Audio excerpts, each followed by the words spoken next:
కానీ మేము కానీ ఎంకరేజ్ చేయం. బట్ సంయమనం అనేది ఆ వైపు ఉండాలి.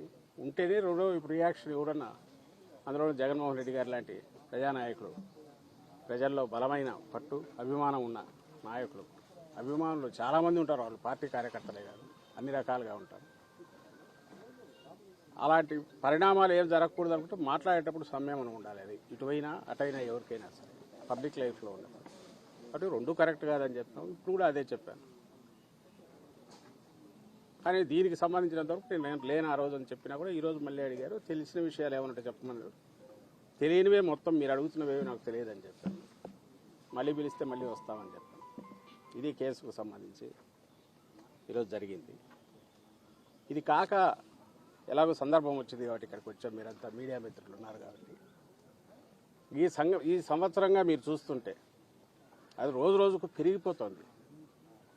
ఈ సోకాళ్ళ రెడ్ బుక్ పాలన అనేది ఆ రోజు అతను లోకేష్ అంటుంటే ఏదో పొలిటికల్ రిటారిక్లో పార్ట్గా అన్నారనుకున్నాం. కానీ లేదు, వాళ్ళ తండ్రి కొడుకు ముందు నుంచే ఒక పథకం ప్రకారము రావడం ఎందుకు రాక ముందు నుంచే ఎన్నికల కమిషన్ పరిధిలో ఇంకా మేము అధికారంలో ఉండగానే, జగన్మోహన్ రెడ్డి గారు వైఎస్ఆర్సీపీ అధికారంలో ఉండగానే ఎన్నికల కమిషన్ పరిధిలోకి వచ్చిందని చెప్పి దాని ద్వారా ఎంత అడ్డగోలుగా వ్యవహరించారో, ఎంత రాజ్యాంగ విరుద్ధంగా రాజ్యాంగాన్ని ఉల్లంఘించి వైలెన్స్ క్రియేట్ చేశారో అందరూ చూసాం.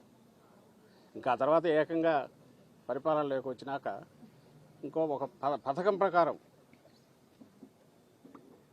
ఏ అంటే అది రాసుకోవడం, నువ్వు సంతకం పెడతావో లేదో, వచ్చిన వాడికి అక్కడ ఉన్నా ఉండకపోయినా కేసు పెట్టడం, మేజిస్ట్రేట్ దగ్గర తీసుకోవడం, రిమాండ్కి పంపించడం, ఆ తర్వాత ఇంకోటి ఏదో పెట్టడం. దానికి ఆ టైంలో ఎవరైతే నిందితుడిగా వీళ్ళు పెడుతున్నారో వాళ్ళు అక్కడ ఉండడం అవసరంలా, లేదా రాయించిన వాడు ఎవడో వాడికి వీడికి పరిచయం కూడా అవసరంలా. కేవలం ఈ నిందితుల మీద చంద్రబాబు గారి దగ్గర మొదలు పెడితే కింద వరకు స్థానిక నాయకుడి వరకు ఎవరికైనా కోపం ఉంటే చాలు, అది వ్యక్తిగతమైన కావచ్చు, ఇంకో రకమైనదా కావచ్చు, పెట్టు కేసు ఎత్తి ముందు లోపల పడి వేల మంది అవుతున్నారు. మరి మొన్న మళ్ళీ మాకు కావాలి అప్పుడు ఎమ్మెల్యేగా, అప్పుడు ఎప్పుడుదో పాతది కంప్లైంట్, మా హయాంలోనే కంప్లైంట్ ఇచ్చారు టీడీపీ వాళ్ళు ఎవరు, దాన్ని ఇప్పుడు ఓపెన్ చేసి 307 పెట్టి ఆయన మీద ఒక కేసు పెట్టారు. నిన్నటికి రాత్రి ఇప్పుడే ఇంతకుముందే తెలిసింది, కంతేరు మా పార్టీ ఎంపీటీసీ ఎస్సీ మహిళ, ఐ థింక్ రాత్రి అర్ధరాత్రి అయిన తర్వాత అనుకుంటున్నాను, తెల్లవారుదాము 3 గంటలకు వెళ్ళి ఆమె దుస్తులు మార్చుకుని వస్తాను, నైటీలో ఉన్నానంటే కూడా వినకుండా బలవంతంగా 20-30 మంది వచ్చి అలాగే ఆమె నైటీలో ఉన్న ఆమెను తీసుకెళ్లి, మహిళని కూడా చూడకుండా తీసుకెళ్లేసి వేశారు. ఇప్పుడు ఐ థింక్ కోర్టులో పెట్టినట్టున్నారు అనుకుంటా, పెట్టబోతున్నారు. చట్టం క్లియర్గా చెప్తుంది, చీకటి పడిన తర్వాత కానీ ఇంకో రకం కానీ మహిళల విషయంలో ఎట్లా వ్యవహరించాలనేది క్లియర్ కట్ ప్రొసీజర్ ఉంది, ఇన్స్ట్రక్షన్స్ ఉన్నాయి, గైడ్ లైన్స్ కూడా కాదు, స్పెసిఫిక్ ఉన్నాయి, సుప్రీంకోర్టు ఆర్డర్స్ ఉన్నాయి. అంటే టెర్రర్ క్రియేట్ చేస్తున్నారు, రాజ్యాంగాన్ని వాడుకొని టెర్రర్ క్రియేట్ చేయడం, వ్యవస్థీకృతమైన టెర్రర్, రాజ్యాంగం వాడుకొని మిస్యూజ్ చేసి టెర్రర్ క్రియేట్ చేయడం. ఇంత పథకం ప్రకారం ఎప్పుడో 70s లాటిన్ అమెరికన్ కంట్రీస్లో వినేవాళ్ళం నియంతల పాలనలో, అంతకుముందు ఎక్కడ జర్మనీలో అక్కడ చదువుకునేవాళ్ళం. ఇప్పుడు మోడర్న్ ఆధునికంగా తయారైన మన రాజ్యాంగం దీంట్లో కూడా దీన్ని మిస్యూజ్ చేయొచ్చు, ఎంతవరకు వెళ్ళొచ్చు అనేది చంద్రబాబు నాయుడు గారు ఆయన ప్రభుత్వం చూపిస్తున్నారు. ఈ కేసు రాత్రి చెప్తారు, అర్ధరాత్రి ఎందుకు పోవాలి, పద్దన పోవచ్చు, నిజంగా నువ్వు కేసు ఉంది అనుకున్నా కూడా. అది కూడా జరిగింది, పిల్లలకు సంబంధించింది ఏదో జరిగింది. వీళ్ళు పెట్టిన కేసు తీసుకోలేదు, ఎస్సీ కేసు పెట్టి అటువైపు నుంచి పెట్టిన వాళ్ళ కేసు మాత్రమే తీసుకుని వీళ్ళని అరెస్ట్ చేసి తీసుకెళ్ళారు. న్యాయాలు పక్కన పెడితే ఒక మహిళతో ఎట్లా డీల్ చేయాలనేది కూడా చేయలేదంటే వీళ్ళు ఎక్కడికి దిగజారిపోతున్నారు. కేవలం ఒక రౌడీలు ఎట్లా బిహేవ్ చేస్తారో, మేము ఇదిగో దౌర్జన్యం చేస్తామనే విషయం తెలిసి భయపడాలి మీరందరూ అని చెప్పడానికే ఇవన్నీ చేస్తున్నారేమో అని అనిపిస్తుంది. మా నాయకుడు చెప్తున్నట్టు కాలం ఎప్పుడు ఇలాగే ఉండదు.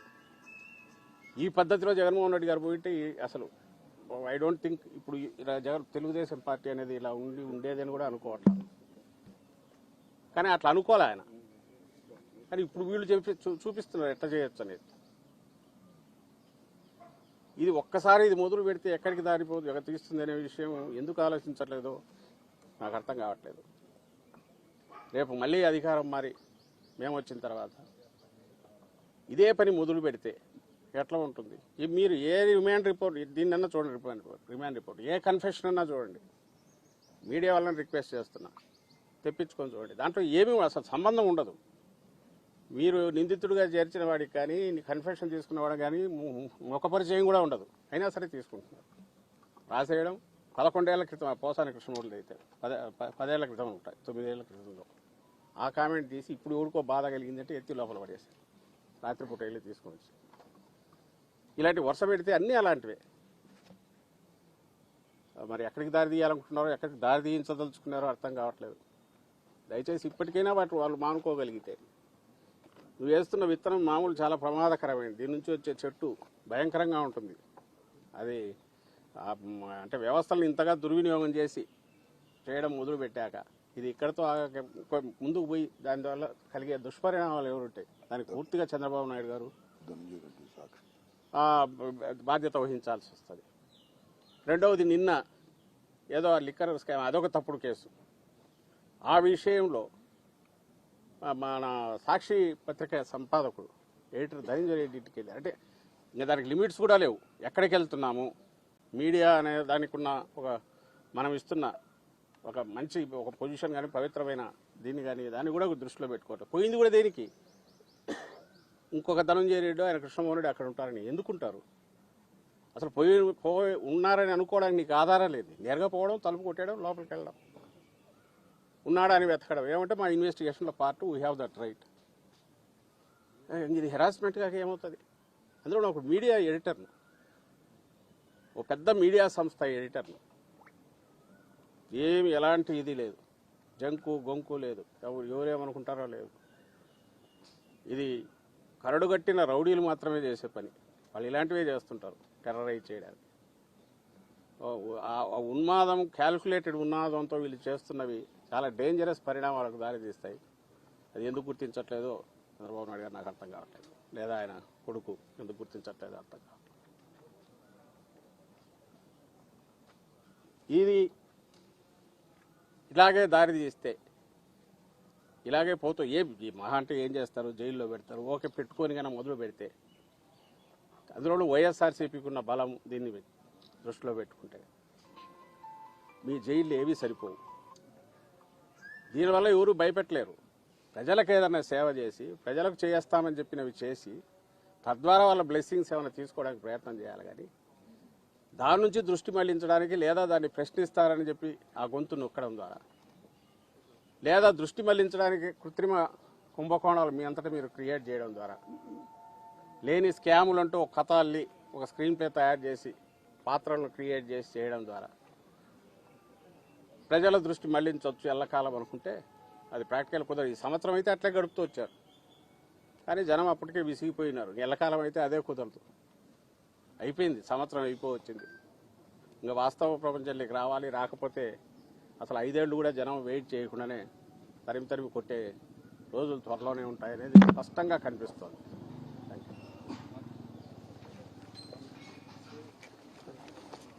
బాధ్యత కలిగిన పౌరుడిగా సహకరించాలి, దర్యాప్తుకు సహకరించాలి. అది కేసు ఎలాంటిదైనా, అందులో వాస్తవాలు లేకపోయినా, తప్పుడుదైనా వచ్చాం. వాళ్ళు అడిగిన ప్రశ్నలన్నిటికీ సమాధానాలు ఇచ్చాం. గతంలో కూడా చెప్పాము. అప్పుడు బై ఎలక్షన్ జరుగుతున్నందువల్ల నేను ఇక్కడ లేను. దానికి సంబంధించిన ఆధారాలు కూడా ఇంతకుముందే ఇచ్చాం. అయినప్పటికీ మళ్ళీ పిలిచారు. సో మీ సూచనల ప్రకారమే జరిగిందా అని ఇలాంటి క్వశ్చన్లు అన్నీ వేశారు. ప్రజాస్వామ్యంలో ఎవరు బూతులు అట్లా పట్టాభిలాగా బూతులు తిట్టినప్పుడు బాధపడతాం, ఆక్రోశం వస్తుంది.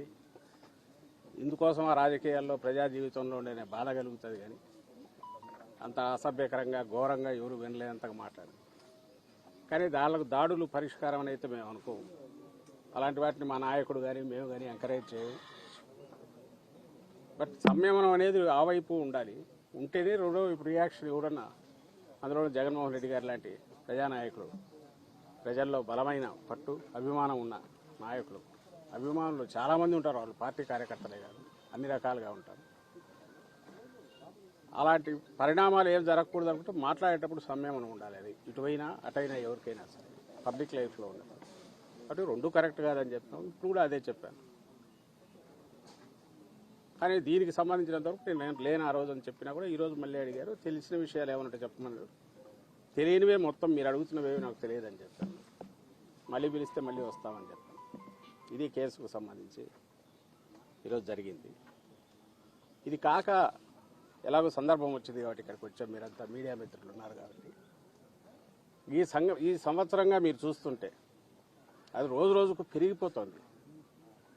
ఈ సోకాళ్ళ రెడ్ బుక్ పాలన అనేది ఆ రోజు అతను లోకేష్ అంటుంటే ఏదో పొలిటికల్ రిటారిక్లో పార్ట్గా అన్నారనుకున్నాం. కానీ లేదు, వాళ్ళ తండ్రి కొడుకు ముందు నుంచే ఒక పథకం ప్రకారము రావడమేంది రాక ముందు నుంచే ఎన్నికల కమిషన్ పరిధిలో ఇంకా మేము అధికారంలో ఉండగానే జగన్మోహన్ రెడ్డి గారు వైఎస్ఆర్సీపీ అధికారంలో ఉండగానే ఎన్నికల కమిషన్ పరిధిలోకి వచ్చిందని చెప్పి దాని ద్వారా ఎంత అడ్డగోలుగా వ్యవహరించారో, ఎంత రాజ్యాంగ విరుద్ధంగా రాజ్యాంగాన్ని ఉల్లంఘించి వైలెన్స్ క్రియేట్ చేశారో అందరూ చూసాం.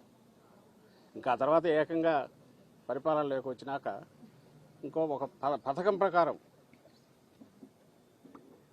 ఏ అంటే అది రాసుకోవడం, నువ్వు సంతకం పెడతావో లేదో వచ్చిన వాడికి అక్కడ ఉండకపోయినా కేసు పెట్టడం, మేజిస్ట్రేట్ దగ్గరికి తీసుకోవడం, రిమాండ్కి పంపించడం.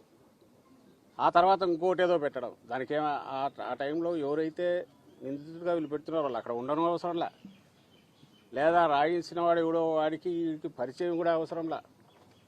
కేవలం ఈ నిందితుల మీద చంద్రబాబు గారి దగ్గర మొదలు పెడితే కింద వరకు స్థానిక నాయకుడి వరకు ఎవరికైనా కోపం ఉంటే చాలు, అది వ్యక్తిగతమైన కావచ్చు, ఇంకో రకమైనదా కావచ్చు, పెట్టు కేసు ఎత్తి ముందు లోపల పడి వేల మంది అవుతున్నారు. మరి మొన్న మళ్ళీ మాకు కావాలి అప్పుడు ఎమ్మెల్యేగా అప్పుడు ఎప్పుడుదో పాతది కంప్లైంట్ మా హయాంలోనే కంప్లైంట్ ఇచ్చారు టీడీపీ వాళ్ళు ఎవరు, దాన్ని ఇప్పుడు ఓపెన్ చేసి 307 పెట్టి ఆయన మీద ఒక కేసు పెట్టారు. నిన్నటికి రాత్రి ఇప్పుడే ఇంతకుముందే తెలిసింది, కంతేరు మా పార్టీ ఎంపీటీసీ ఎస్సీ మహిళ, ఐ థింక్ రాత్రి అర్ధరాత్రి తర్వాత అనుకుంటున్నాను, తెల్లవారుదామున 3 గంటలకు వెళ్ళి ఆమె దుస్తులు మార్చుకుని వస్తాను, నైటీలో ఉన్నానంటే కూడా వినకుండా బలవంతంగా 20-30 మంది వచ్చి అలాగే ఆమె నైటీలో ఉన్న ఆమెను తీసుకెళ్లి మహిళని కూడా చూడకుండా తీసుకెళ్లేసి వేశారు. ఇప్పుడు ఐ థింక్ కోర్టులో పెట్టినట్టున్నారు అనుకుంటా, పెట్టబోతున్నారు. చట్టం క్లియర్గా చెప్తోంది, చీకటి పడిన తర్వాత కానీ ఇంకో రకం కానీ మహిళల విషయంలో ఎట్లా వ్యవహరించాలనేది క్లియర్ కట్ ప్రొసీజర్ ఉంది, ఇన్స్ట్రక్షన్స్ ఉన్నాయి, గైడ్ లైన్స్ కూడా కాదు, స్పెసిఫిక్ ఉన్నాయి, సుప్రీంకోర్టు ఆర్డర్స్ ఉన్నాయి. అంటే టెర్రర్ క్రియేట్ చేస్తున్నారు, రాజ్యాంగాన్ని వాడుకొని టెర్రర్ క్రియేట్ చేయడం, వ్యవస్థీకృతమైన టెర్రర్, రాజ్యాంగం వాడుకొని మిస్యూజ్ చేసి టెర్రర్ క్రియేట్ చేయడం. ఇంత పథకం ప్రకారం ఎప్పుడో 70s లాటిన్ అమెరికన్ కంట్రీస్లో వినేవాళ్ళం నియంతల పాలనలో, అంతకుముందు ఎక్కడ జర్మనీలో అక్కడ చదువుకునే వాళ్ళం. ఇప్పుడు మోడర్న్ ఆధునికంగా తయారైన మన రాజ్యాంగం దీంట్లో కూడా దీన్ని మిస్యూజ్ చేయొచ్చు, ఎంతవరకు వెళ్ళొచ్చు అనేది చంద్రబాబు నాయుడు గారు ఆయన ప్రభుత్వం చూపిస్తున్నారు. ఈ కేసు రాత్రి చెప్తారు, అర్ధరాత్రి ఎందుకు పోవాలి, వద్దన పోవచ్చు, నిజంగా నువ్వు కేసు ఉంది అనుకున్నా కూడా.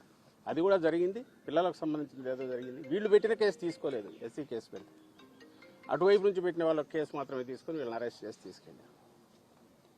న్యాయాలు పక్కన పెడితే ఒక మహిళతో ఎట్లా డీల్ చేయాలనేది కూడా చేయలేదంటే వీళ్ళు ఎక్కడికి దిగజారిపోతున్నారు.